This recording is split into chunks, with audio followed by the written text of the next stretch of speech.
Bueno, tal como prometimos, está con nosotros don Julio Ortega Tous. Si nos escuchó a los tres, nos concentró mucho un tema que fue el de la deuda. En eso Julio es un experto, pero Julio también es uno de los mayores conocedores del proceso comercial que se da en los Estados Unidos de América. Y yo creo que a él, uno lo conoce muy bien, le va a interesar primero tratar el tema de los resultados hasta esta mañana del proceso comercial norteamericano y en segundo lugar el tema de la deuda. Buenos días, don Julio. Buenos días, ¿cómo están ustedes?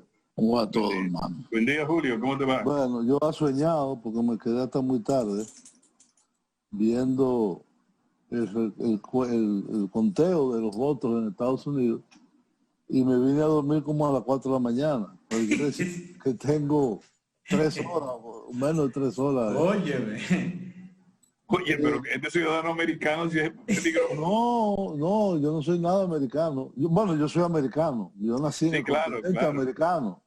Eso es lo primero. Que este ciudadano estadounidense. No nos pueden despojar de que seamos también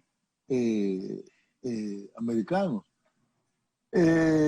Realmente la situación es como se preveía en algunas encuestas que daban un resultado muy parejo, muy cerrado. Es decir, con un dominio en algunas zonas y territorios de los Estados Unidos. Por ejemplo, uno ve la costa del Pacífico, la costa oeste, y es completamente azul. Sin embargo, tú ves la costa este, es ya bicolor. Hay algunos estados, los estados del norte, Nueva Inglaterra, Carolina del Norte, Virginia, que la ganó ahora Biden, pero la decisión final está en 3 estados que son claves, que son Pensilvania, Wisconsin y... Florida. No, Pensilvania, Wisconsin y estos son los... Nebraska, creo que no. No, el otro es Wisconsin y el otro estado industrial del norte,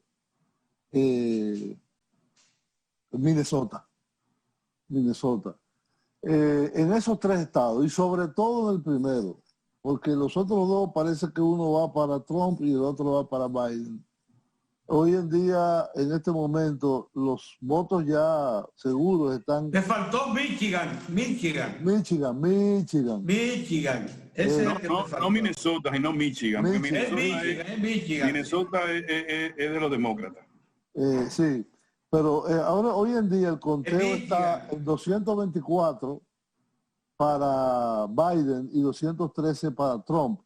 Pero faltan algunos estados que son importantes como Nevada y Arizona, que en las elecciones pasadas votaron por Trump y ahora está muy adelante Biden, pero no ha cerrado. Julio, déjame actualizarte. A las 6:30 dicen que es 238 Biden y 213 Trump. 213 Trump y 238 Biden. Porque le agregaron ya Arizona y Nevada. Florida, que es un estado que se habló mucho, muy cerrado, pero terminó ganando el señor Trump. Lo mismo que en el estado de Georgia y en las 2 Carolinas. Es decir, ahora mismo los únicos que faltan son 3 estados. Esos 3 que dijimos. Es decir, y sobre todo el estado de Pensilvania, que tiene 20 votos electorales, pero falta por contar 1.400.000 votos emitidos por correo. Según escuchaba ayer, no vi una cadena, vi varias, hasta Fox veía yo, es muy tendenciosa. De ese voto por correo, aparentemente, la mayoría favorece a Biden. No es que sea 100% para Biden, pero es 60-40 aproximadamente. Y mucha gente lo hizo así, un caso extraordinario en estas elecciones, que 100 millones de votos hayan sido emitidos por correo y no presenciales. Nunca había pasado algo así en la elección norteamericana, y por eso el grado de incertidumbre que hay en este momento, siendo aquí ya casi las 8:05 de la mañana. Es el voto adelantado, no necesariamente por correo, sino adelantado, Bueno, ¿verdad? pero mucho por correo. Mucho por correo, pero es el voto que la gente fue a hacer fila antes del día de las elecciones. Hay una casilla que tú ahí lo echas también. Oye, sí. Y se cuenta como voto adelantado o voto diferido antes del día electoral. Entonces, ese voto en algunos estados, porque eso depende de cada legislatura estatal, en algunos estados se cuenta antes de los votos emitidos el día 3. Y en otros se cuenta al final. No es único el sistema de conteo. Sí. Entonces, esa es la situación. A mí me parece, una opinión personal, yo creo que Pensilvania lo terminará ganando Trump. Y creo ¿Cómo es Pensilvania? será ganado De Trump. por Trump, sí, y que terminará ganando el colegio electoral. Porque ya lo que le queda a Biden, Nevada y Arizona, ya. Entonces quedan Michigan y el otro, ¿cuál era? Ya se lo atribuyeron a Nevada, ya se lo atribuyeron, aquí dice los 6 votos de Nevada, ya se lo atribuyeron. Y Michigan todavía no ha sido... No, ni Michigan ni el otro, ¿cómo se llama? Nebraska. No, Wisconsin. Michigan y Wisconsin. Son los dos que están arriba, pegados de los lagos. Biden dice que tiene esperanza en Arizona todavía. En Arizona. Sí, dice que tiene esperanza, que él tiene esperanza. En Arizona, y como tú dices En también... Arizona ganó. No, si él ganó Arizona, ganó. No, pero en Arizona son 6 votos. No es Arizona, Pedro, no. No. Los tres estados. El otro son grande que queda es Michigan. Pensilvania. Pensilvania, Michigan y Wisconsin, son esos 3. Sí. Son 3. Entonces un arco desde es lo que está en los lagos y Pensilvania, que está casi en Nueva Inglaterra. Sí. Entonces esos son los 3 y tienen muchos votos electorales. Pensilvania tiene 20 y creo que... ¿Y Michigan cuánto tiene? 18 votos. 16, Michigan tiene 16. Tiene Michigan es 16. demócrata. Pero Acuérdate que Michigan tiene... lo perdió en el 16 los demócratas. Sí, pero parece que lo ha recuperado después de la crisis racial. Aquí lo importante es... Perdóname, acuérdate que Michigan con Chicago y todas esas cosas por ahí es una población más afroamericana, muy afroamericana. Mucho obrero blanco. Mucho obrero también, sí, pero es más, Chicago es más afroamericano. Sí, las grandes ciudades sí. Sí. Las grandes ciudades no hay que es otra cosa. Ruralmente ha ganado Trump en los campos, ha ganado. Por ejemplo, la Florida se perdió en los campos.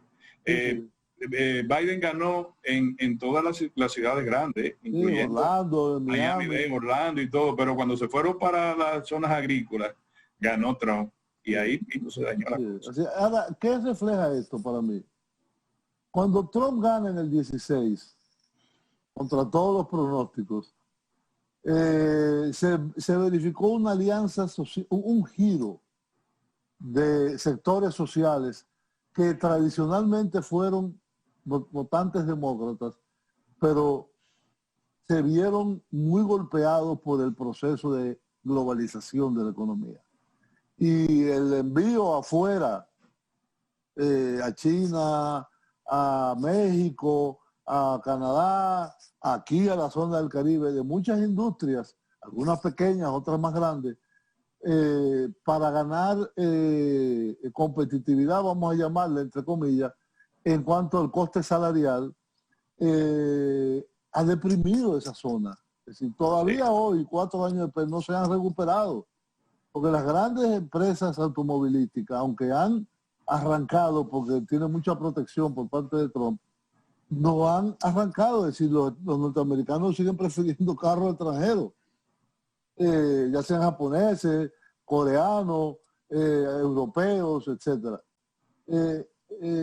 Digamos, la base social que le dio a Trump el triunfo sigue ahí. Sigue ahí, y yo te diría que con un peligro mayor, y es que la conflictividad social con los jóvenes, con el movimiento de Black Lives Matter, con casi la insurgencia de algunos de esos sectores, puede agudizar aún más la confrontación social. Y eso es muy peligroso en un país como Estados Unidos. Hoy leí ahorita en el periódico del país que ya Trump dijo que habían hecho un fraude antes de terminar el conteo. Entonces, realmente es una situación que contrasta el optimismo de Biden con la seguridad de Trump. Trump dijo ganamos. Hay un contraste ahí, hay un contraste. Y entonces Biden le dice a Trump, un momentito, quien está votando de los ciudadanos, cálmate, vamos a esperar que termine. Y Trump dijo, ganamos. Sí. Eso, y que si pierde fue fraude. Si pierde fue un fraude, sí. Así. Y él dice así. Se parece a una nieta mía que juega baraja, tiene 5 años. No hay manera de que pierda. Si pierde hubo trampa. Si ganó, ganó. Entonces, mandó la ley. Bueno, tú sabes, a ver si tú reflexionas, vamos a reflexionar a partir de la experiencia electoral de los Estados Unidos con la República Dominicana. Yo he estado reflexionando y quizá escriba algo de eso. Las ideas, llamémosle progresistas, no le llamemos idea de tal cosa, por poner un apellido. Las ideas a las que nosotros pertenecíamos hace tiempo, no las ideas extremistas, no era cuando éramos marxistas, nada de esa cuestión. Sino idea progresista quiere decir, estamos contra el neoliberalismo, pero entendemos la humanización de la economía, del capitalismo, creemos en la globalización humana, desde el punto de vista no de la explotación cruenta del hombre por el hombre, etc. Esa forma de pensar, que incluye el respeto a las minorías, el respeto a las migraciones y todo lo demás que nosotros creemos que debe ser, yo creo que es valores que están en decadencia, en algunos casos en vía de extinción en la República Dominicana. Y eso posiblemente tenga que ver, y quisiera tu reflexión, tenga que ver en que esos valores se anidaron fundamentalmente en una pequeña burguesía que en su momento solo tenía valores y no veía nada de la economía. Tan pronto creció la economía, nos pudimos integrar al aparato productivo y de la felicidad capitalista. Llegamos a desdeñar todo eso y nos hemos arropado con la sábana del nacionalismo. Aquí en la República Dominicana hay un nacionalismo de derecha muy fuerte, que se expresa en las manifestaciones del Estado. Un nacionalismo antihaitiano. No, ya va a dañar la cosa. Reflexiona, no, es verdad. Tú eres sociólogo. No es un nacionalismo antiamericano. No, para nada, al contrario, lo que quiere esa pequeña burguesía de la cual tú hablas es tener su visa e ir todos los años a Estados Unidos. Incluyendo la clase media. Bueno, esa misma, la clase media. Toda esa pequeña burguesía. Toda esa pequeña burguesía. Yo creo, a diferencia tuya, Orión, que lo que demuestra los procesos sociales regionales, no hay un proceso social único en la región de América Latina. Todos están vinculados uno con otro. Unos más tarde, otros más temprano, otros más de vanguardia, otros más en retaguardia. En América Latina hay un movimiento pendular, vamos a llamarle así, como un péndulo que da vuelta. ¿Por qué? Porque tú tienes la situación de Chile, que no es un paisito cualquiera, y Argentina, que están en un proceso de transformaciones profundas.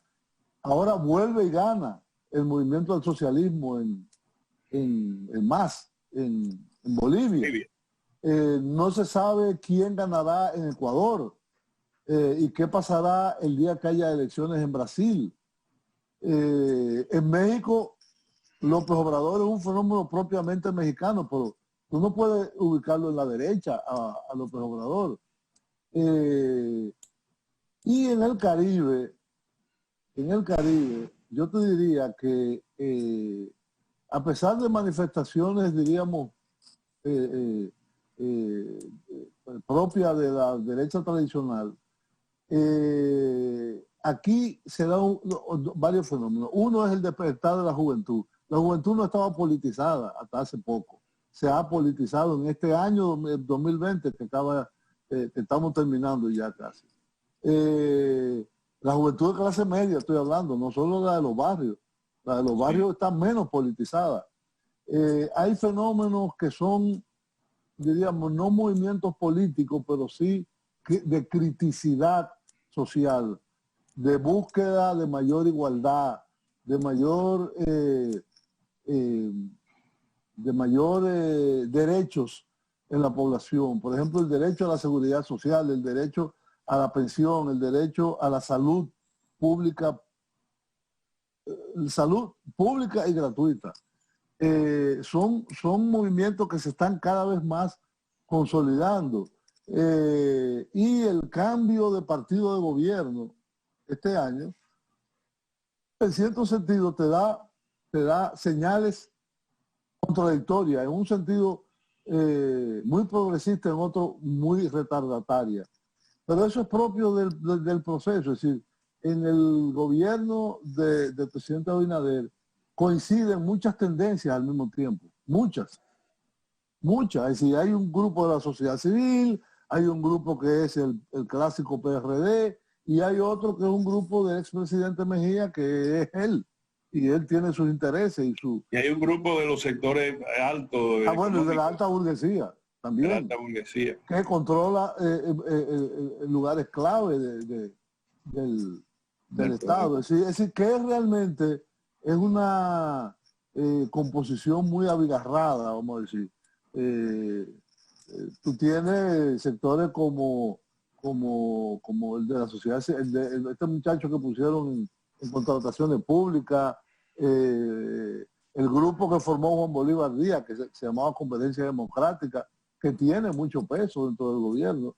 Sí. Por otro lado, tú tienes el hipolitismo tradicional. Es decir,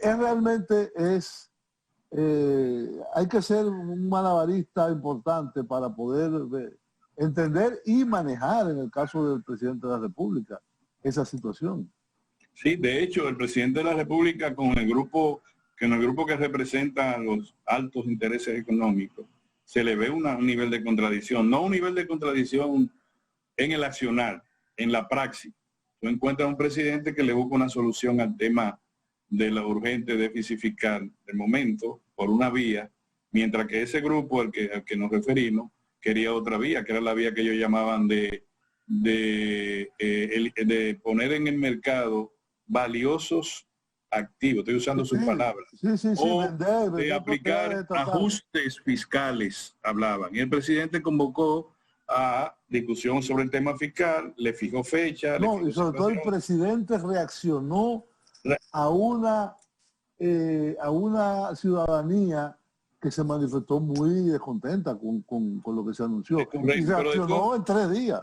En 3 días, exacto. Pero lo que se estaba haciendo, que comenzó con unas declaraciones del director de Alianza Público-Privada, que de haber expuesto la idea de esa alianza en proyectos de miles de millones de dólares y de pesos, como son el cuarto polo turístico y la ampliación del puerto de Manzanillo, comenzó ese plan diciendo que el sector privado podía ingresar en el transporte, en todas las empresas de transporte. En el agua, en la electricidad. Y decía, no nos han ofrecido nada todavía, pero la ley de Intran dice que sí, que ellos pueden estar. O sea, diciéndole, vámonos por aquí. Y después el ministro de la Presidencia, en un programa convenientemente seleccionado de televisión, comenzó a explicar todo lo grave que estaba el país, para terminar diciendo que había que sacrificar activos importantes de la nación, incluido Punta Catalina, y además tenía que haber ajuste fiscal,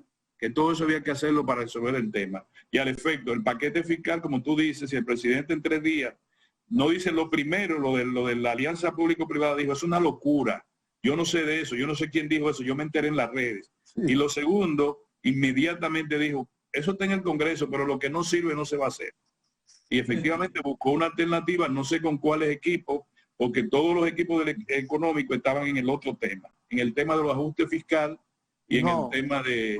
Julio, a propósito de fiscal, hay una información que es sumamente importante y es el incremento sustancial que hubo en el impuestos internos en octubre pasado. Las recaudaciones aumentaron, sí, aumentaron en forma considerable, incluso de julio, de octubre de este año a octubre del año pasado, más de un 7%. Es algo que crea, ¿verdad?, una sensación de que las cosas están mejor de lo que uno había previsto, porque en medio de una pandemia, tú tener un incremento tan considerable en las recaudaciones, quiere decir que el dinero ha estado presente y que la gente ha estado en disposición de pagar, o la eficiencia recaudadora se ha hecho fundamental. Yo quisiera como que tú nos hablaras un poquito de eso, cómo puede explicarse el tema de en medio de una pandemia, un incremento como ese tan importante, tan auspicioso. Yo pienso que hay, primero que hoy es día, ¿qué? 3, 4 de noviembre. Hoy es 4. Y realmente el mes cerró hace 4 días. Y evidentemente el impacto de el parón de actividades del encierro de la pandemia y el cierre prácticamente casi total del turismo ha afectado mucho los ingresos fiscales. La proyección de la Dirección General de Presupuesto para el gasto del año 2021 es que haya una caída de los ingresos fiscales de poco menos del 10%, 9.7 creo que. Estos fenómenos se pueden dar. Se pueden dar con acuerdos de avance fiscal también, que fue lo que anunció. ¿Tú crees que por ahí deben andar las cosas, que han ingresado parte ya de esos recursos? Yo no veo, por ejemplo, en el caso del turismo, que en lugar de ser un aportante de divisas, importante, de recursos fiscales, al turismo, para asegurar a los turistas que vengan, le están sacando un seguro. Sí. Un seguro que cuesta $25 cada uno. Un seguro de salud. Es decir, gratis, que se lo da el gobierno dominicano. Y además hay un tema que es fundamental, que es el empleo. Creo que el último informe del Banco Central no modifica sustancialmente la cifra de desempleo causado por la pandemia, que está por encima del 10%, el 11%, el 12%. Esto cuando venimos de niveles de un 4% de desempleo, pre-pandemia. Sí. Yo pienso que el año va a terminar y el 2021 van a ser años muy duros en términos económicos. Muy duros, no tanto para las finanzas públicas, que puede hacer emisiones de deuda, puede buscar acuerdos de adelanto, e inclusive se anuncia una reforma fiscal, un pacto fiscal, que sería aplicado a partir de 2022. Yo hablo en términos de la economía popular y de el impacto en la población más vulnerable. La cantidad de pobres ha crecido desde el inicio de la pandemia. Y bueno, y eso no es culpa de ningún gobierno, eso no es culpa de... No, claro que no. La pandemia. Es una pandemia que ha golpeado muy duro al país. Así es. Y que requiere de un incremento del gasto sanitario que ya se requería desde antes, muy grande. Entonces, en términos macroeconómicos, yo pienso que si nosotros terminamos el año 2020, como dijo recientemente el informe del Banco Central, un decrecimiento entre un 5 y un 6%, es decir, una caída del crecimiento. No estamos mal. porque la proyección era caer casi a un 10%, un 11%. ¿Cuáles sectores pueden recuperarse sin mucho esfuerzo? La construcción. La construcción depende básicamente de factores internos, de factores dominicanos. Hay mucha obra social que el presidente de la República y el gobierno pueden decidir, como son los planes de vivienda masivos para sectores de bajos ingresos. Eso crea mucho empleo.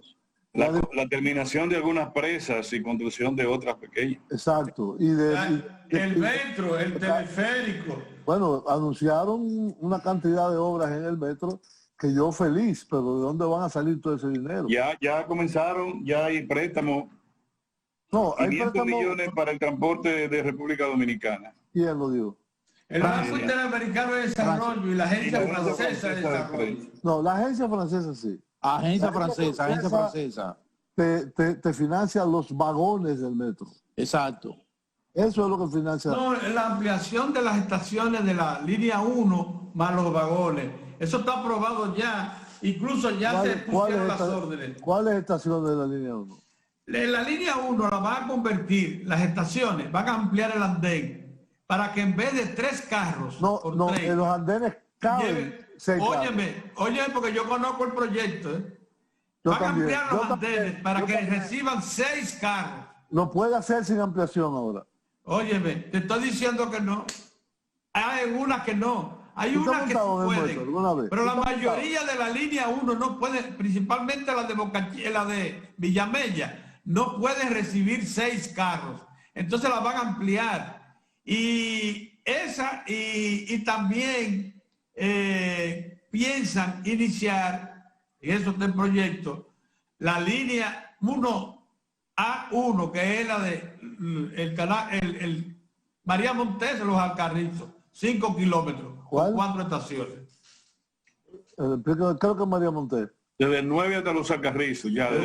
Claro, viejo. La terminal del 9, que se llama así. La terminal del 9. Bueno, pero es un disparate de poner ese nombre, porque debe llamarse Avenida Luperón y ya. No, pero tiene el nombre de María Montés. Pero un disparate. Aquí, donde está la calle Máximo Gómez, le ponen Juan Bo. Eso es el único país del mundo que hacen eso. Eso es verdad, sí. Tenía que ser Máximo Gómez ya. Máximo Gómez, punto. Máximo Gómez con Kennedy, porque es el lugar, la ubicación geográfica. Ese tramo. El teleférico tiene 5 trabajos básicos. Del 9 a los Alcarrizos. Son 4 estaciones. Sí. Nada más. Y esas 4 estaciones pueden dar servicio a casi 500,000 de personas, es decir, que es considerable. La otra, que también puede tener un impacto muy fuerte, es la llamada línea 3 que anunciaron, supuestamente que viene del aeropuerto hasta antes de cruzar. Los 3 ojos, antes de los 3 ojos y llega al aeropuerto. Julio, y la deuda, no te preocupes el tema de la deuda. ¿Cómo tú lo ves? La deuda del país, la deuda pública. Sí. Bueno, con la deuda tú tienes una posibilidad que nunca se descarta, que es dejar de pagarla. ¿Cómo? Dejar de pagarla. Pero claro, no me toma la cosa en serio. Pero ¿cómo en serio? Pero Balaguer eso fue lo que hizo. Y eso fue lo que hizo Jorge Blanco. Cuando no hay dinero no se paga. Decía Balaguer, y eso me acuerdo yo oírlo con estos oídos, que las deudas se dejan poner viejas. Y las viejas no se pagan. Las nuevas se ponen viejas y las viejas no se pagan. Exacto. Entonces, bueno, la deuda tiene esa posibilidad. ¿Tú sabes cuánto está previsto para pago de interés y amortización de deuda en el presupuesto del año 2021? ¿Cuánto? 381 mil millones de pesos. Casi la mitad. Madre. Casi la mitad. Decía la directora gerente. ¿Y dónde está ese dinero? Internacional. ¿Cómo se llama ella? María Kurlekova, una cosa así. La directora, que es búlgara, la del fondo. Sí. Me simpatiza. Ella decía, ha dicho en varias ocasiones, que los países del G7 o G7 y del G20 deben de acordar con los acreedores. Suspensión de pago posposiciones. Posposición. Renegociaciones para dar alivio a la finanza pública. Porque si creo que por ahí. Y de esos 381 mil millones, tú puedes usar la mitad. Exacto. 260 mil millones. No que más. Da para mucho. Sí, no, sí, más, sí. Más de ahí. Son 190 mil millones de pesos.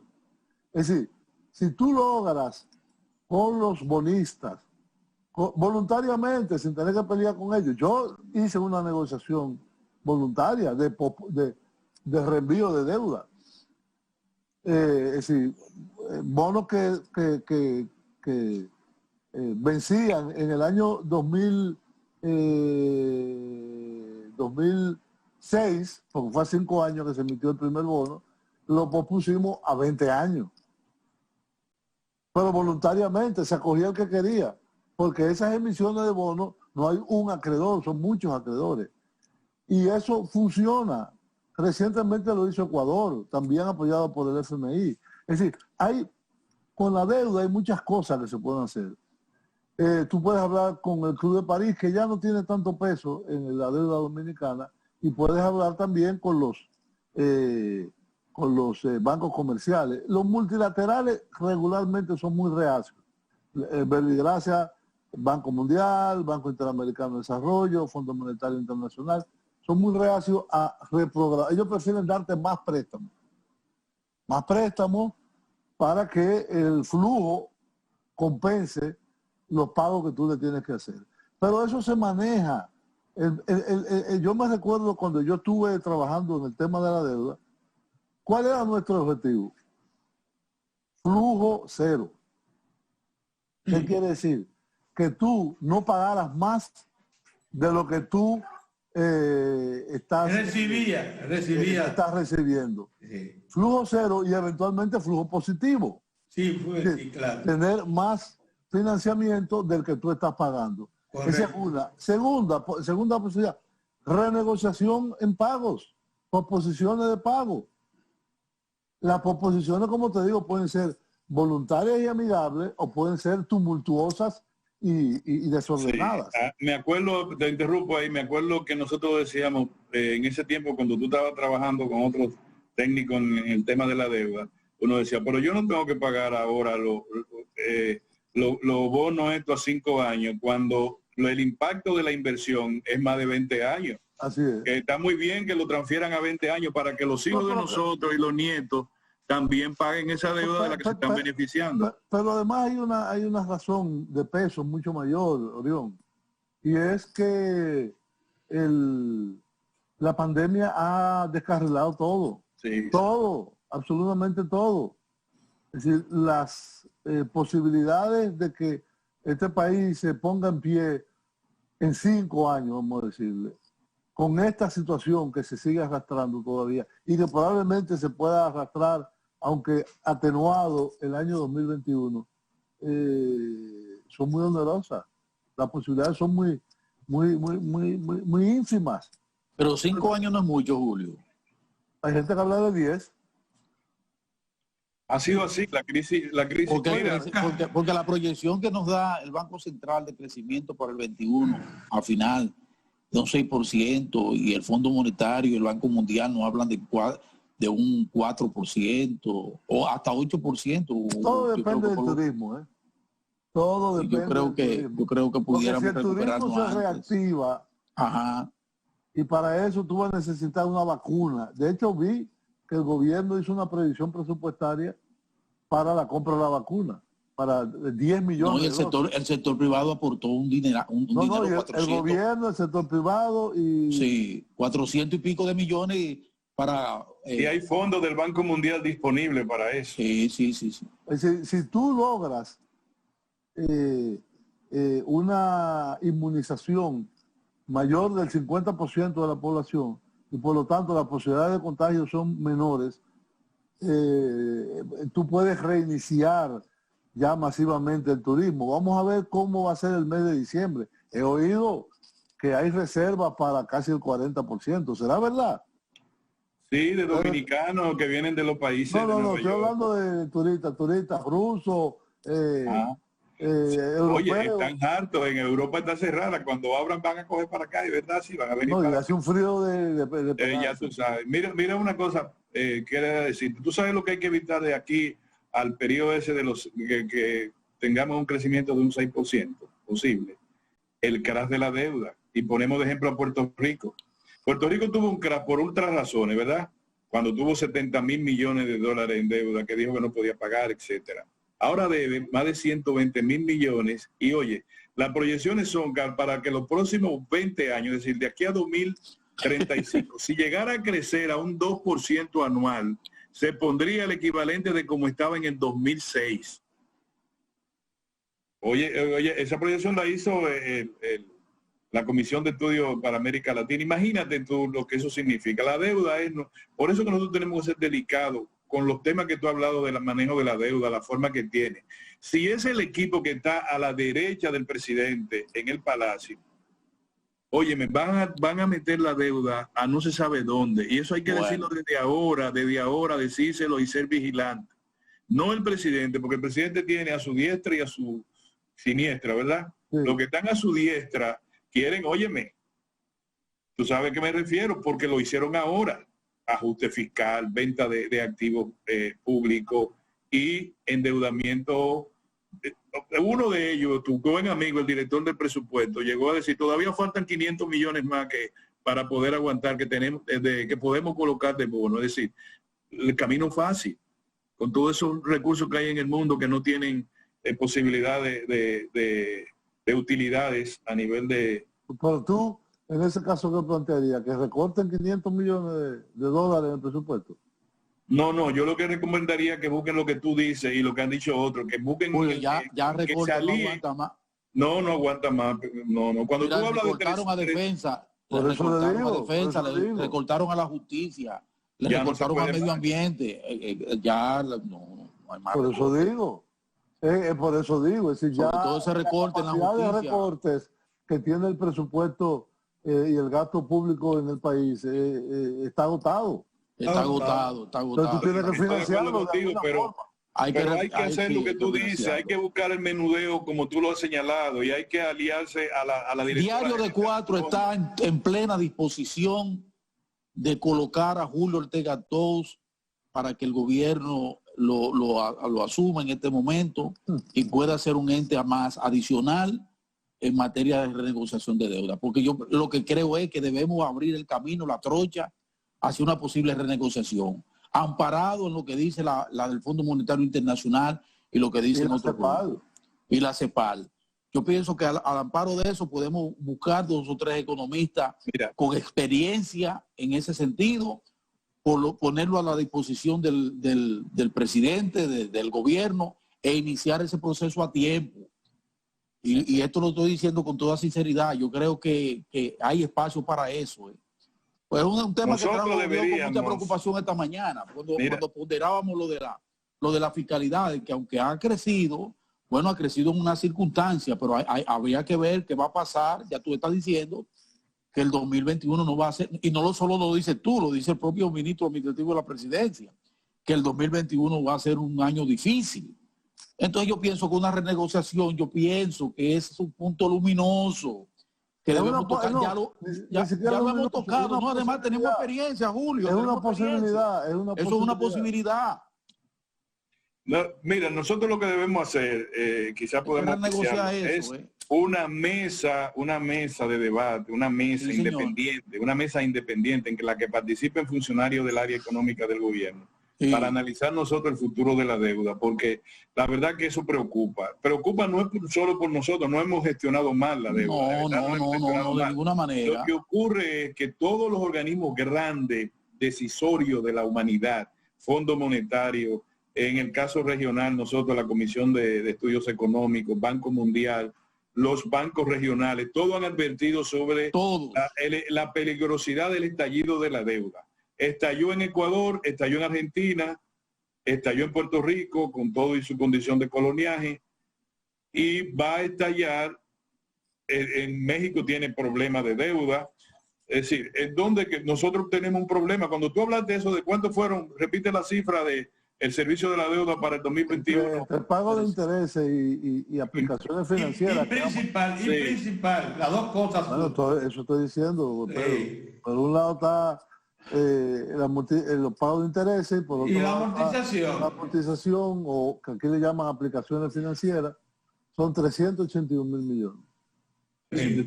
De un presupuesto de 1.037.000 millones. Un billón se dice. 1.037.000. Miren una cosa. Estamos hablando casi del 40%. Julio, antes que se nos agote el tiempo. Mira, el Banco Central emitió en página abierta una consideración muy interesante, una evaluación que se hace sobre el país, que la hacen dos instituciones financieras. Entre ellas la muy estimada del Bank of America. El Bank of America considera que el comportamiento de la economía muestra señales de que el país pudiera iniciar el 2021 con bastantes niveles de recuperación. Incluso llega a decir que probablemente sea innecesario, no, probablemente no, dice, esto indica que es innecesario que el país acuda al Fondo Monetario Internacional. Dice el Banco of America. Porque la otra institución que menciona el informe dice que recomendaba que nos acercáramos ya al Fondo Monetario. Bien. ¿Cómo tú tomas esa visión del Bank of America? ¿Cómo tú la analizas? Desde cualquier punto de vista, y voy a hablar muy en dominicano, el Fondo Monetario es una vaina. Sí, es así. ¿Por qué? Porque el fondo, su función es crear un ahorro para el pago de la deuda. Simple y llanamente. ¿Cómo tú ahorras en tu gasto los recursos suficientes para pagar la deuda? Ha habido casos, sobre todo en la crisis del 2008, que el fondo jugó otro papel, que fue proveer alivios y apoyos para que el gasto se expandiera. Eso duró como 6 meses esa política nada más. Como un año duró. Y ahí la cambiaron de inmediato. Tan pronto el director gerente se puso a poner mano en parte pública de una mujer, ahí se dañó la política mundial. Bueno, entonces, ahora mismo, con, diríamos, el regreso de teorías keynesianas para la reactivación económica, para la reactivación... El perro, déjalo tranquilo, que él quiere opinar, déjalo tranquilo. Sí. Está opinando. Para la reactivación económica, el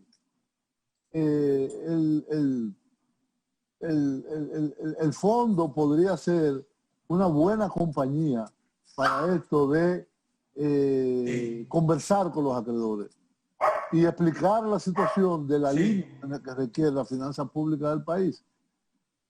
Yo no veo el fondo como un proveedor grande de fondos. Lo que pasa es que cuando tú tienes un compañero de viaje como el FMI, tú ahí te sientas con los bonistas, te sientas con los bancos multilaterales, tú te sientas con los bancos comerciales y ellos dicen, bueno, está bien acompañado.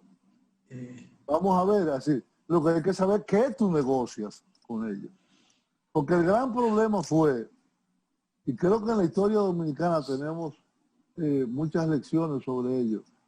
Probablemente las generaciones más jóvenes no conocen eso. Durante los gobiernos de los años 80 del PRD, el tema del fondo se manejó sobre todo en el 84. Nos entregamos al fondo. No nos entregamos, sino nosotros le entregamos la política fiscal, la política monetaria, la política... Todos se lo entregamos. La política pública se le entregó y aquí había un señor que se llamaba Julio González. Julio González, piso 11 del Banco Central, con oficina en el piso 11. Sí, pero no es eso. Y nadie llegaba al 12 sin pasar por el 11. No, está bien, pero eso no importa. El problema es que ese daba declaraciones como si fuera el presidente de la República. Sí, así era. Ahora, tú tienes otra forma de tratarlo, que fue Balaguer. Balaguer en el 90 toma la decisión de girar la política económica, de bajar la inflación, de todos los desequilibrios que había estructurales creados por las políticas del 86 al 90, cambiarlo e irnos a una política de apertura. No, de renegociación y de, diríamos, normalización de las relaciones, así era que se decía en aquel momento. Pero ¿qué hizo Balaguer? Los ajustes lo hizo antes él hizo el ajuste al gasto, hizo el ajuste a los ingresos fiscales, hizo el ajuste a la inflación, y ya cuando todo eso estaba arreglado, ¿qué faltaba? Renegociar la deuda, que estaba en atraso, que estaba en default. Con el fondo se llegó a un acuerdo de que ellos nos acompañaran, entre otras, a la renegociación. Yo fui testigo presencial de eso, participé en eso. Y bueno, fueron muy positivas los resultados. Renegociamos la deuda bancaria con una quita del 50%, a través de los famosos bonos Brady.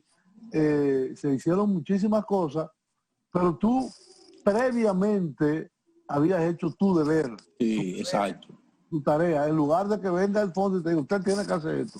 Exacto. Y eso es lo que habría que pensar ahora. ¿Cuáles son los deberes que debemos hacer antes de un acuerdo con el fondo para poder ir a sentarnos con la comunidad internacional? Nosotros tenemos las mejores condiciones con ese equipo que tenemos ahí en materia monetaria y financiera. Yo pienso que podemos avanzar incorporando. En materia monetaria sí. Lo que yo no sé es... En el orden fiscal. En el orden fiscal. En el orden fiscal, bueno, hay un equipo en el Ministerio de Economía que no tiene tanta decisión, que es bueno, que es Miguel Seara, Paveliza y ese grupo, que son economistas de otra tendencia, no tan neoliberal. Miguel Seara. Miguel Seara, sí. Y Paveliza, ellos conforman una mancuerna, esos dos, ¿eh? Eso es algo, uno es el viceministro, otro es el viceministro. Sí.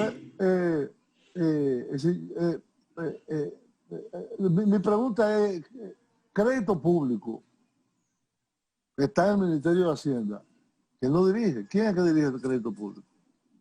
No, realmente no. No es Martín Zapata, no, Martín Zapata está en el ámbito fiscal. No, Martín lo que hace es política fiscal. Política fiscal está Martín. Sí. Pero yo pienso que con la conducción del presidente y la asesoría del Banco Central y la participación del Ministerio de Economía y del Ministerio de Hacienda, se puede hacer un buen equipo para del gobierno del país. Del país, exactamente. Para afrontar esto. Y realmente hacer que el costo de la crisis de la pandemia sea menor. No es que no haya costo. No sea tan oneroso, no sea tan duro. Tan duro. Y Julio, apoyado del liderazgo de las instituciones financieras internacionales más relevantes que están en la misma dirección que tú planteas. Claro. Si nosotros tenemos que cuidarnos en esa gran sombrilla, sí, el aislamiento o la alinearnos en términos digamos, ¿cómo se llama esto? Al planeta mayor. No es solo eso. O sea, decir, no, nosotros estamos aquí alineados, sino nosotros deberíamos participar en todo el ensamblaje de la galaxia y estar donde quiera con y activar a nuestros diplomáticos, a nuestros técnicos a nivel mundial para esa dirección. Conseguir recursos baratos, recursos concesionados, relacionados con la pandemia. Inversión de donde venga. Venga de donde venga. Así es. Venga de donde venga. Eso es muy importante. Así es. Yo creo que, oye, este programa sí ha sido valioso. Sí, muy valioso. Una asesoría gratuita. Sí. Y sale la idea que yo la asumo. Asesoría gratuita al Estado. Yo quiero... Quítale lo de gratuito, que no hay necesidad. Vamos a incorporar a Julio. Presidente Luis Abinader, eso sí.